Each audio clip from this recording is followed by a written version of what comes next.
So tonight's story is about Rebecca, the English archaeologist from New Hampshire. This English archaeologist went to the big island of Australia, and in Australia she found a dungeoneering team. This dungeoneering team had a tank, obviously. It had a couple of DPS who thought they were healers, and a healer who thought he was a tank. And because of this terrible team composition, where you have a healer who thinks he's a tank, you have a tanky thinks he has a healer, and you've got two DPS who think they're healing the boss.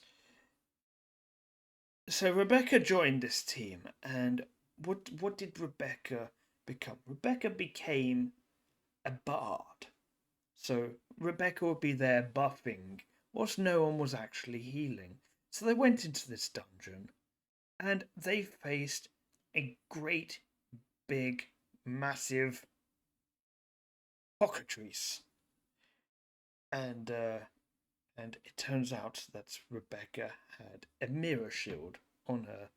The others didn't, so the others just froze and just got like basically got stoned and turned into stone. That is. And so they were done. They were gone. So Rebecca, having beat one trash mob, had lost her entire dungeoneering team. Such is a pickup group. Pickup groups are never typically that great. So she advanced, she continued, she did quite well. And then she ended up against one of the bosses. The boss was a big, giant, goofy looking yellow mouse. And so Rebecca raised a weapon, and then the mouse just fell on the floor dead. So that was a very weak boss. That just seemed to just fear seemed to just drop dead out of fear. So Rebecca tried to loot, but the boss didn't have anything good. It just had greys that was worth like nothing.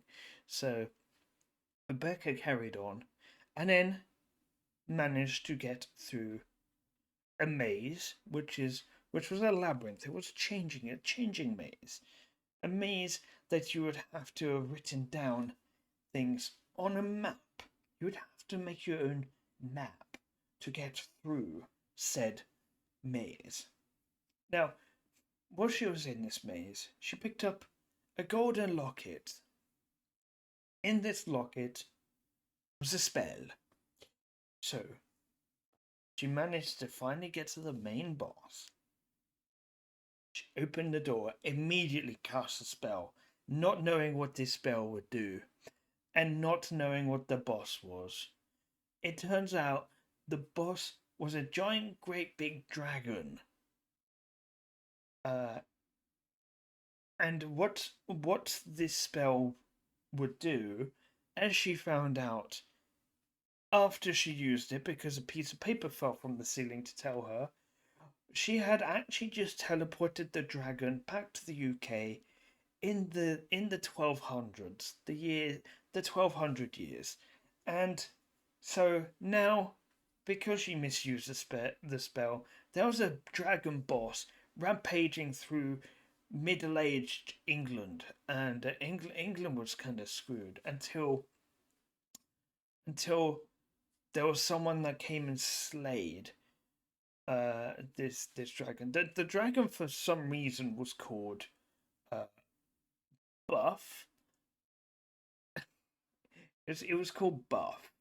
And this is a weird name for a dragon. So Rebecca decided to do a little bit of investigation, find out who put this dragon here in this dungeon.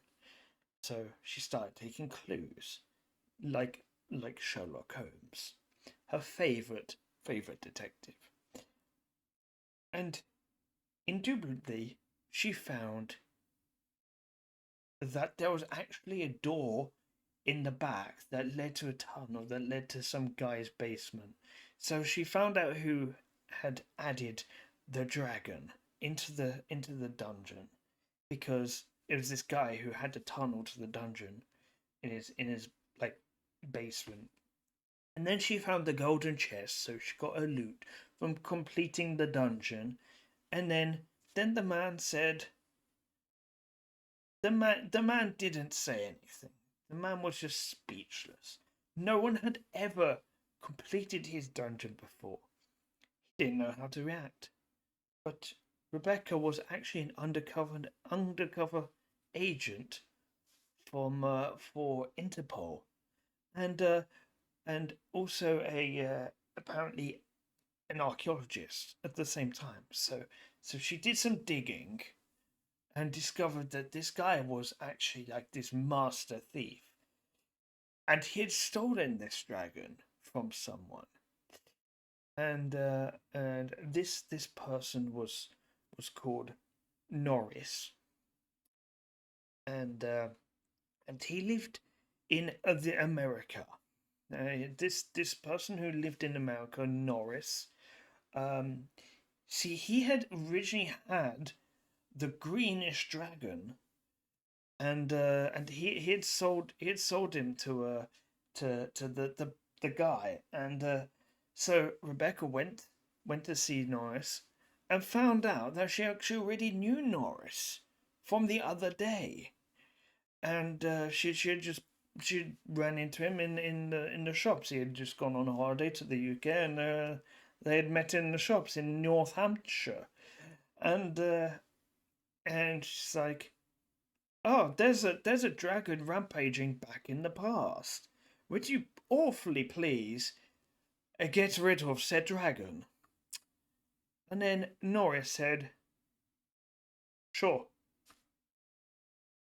Clicked his fingers as the dragon was gone. The day was saved by Rebecca, the private eye, Interpol agent archaeologist from North Hampshire.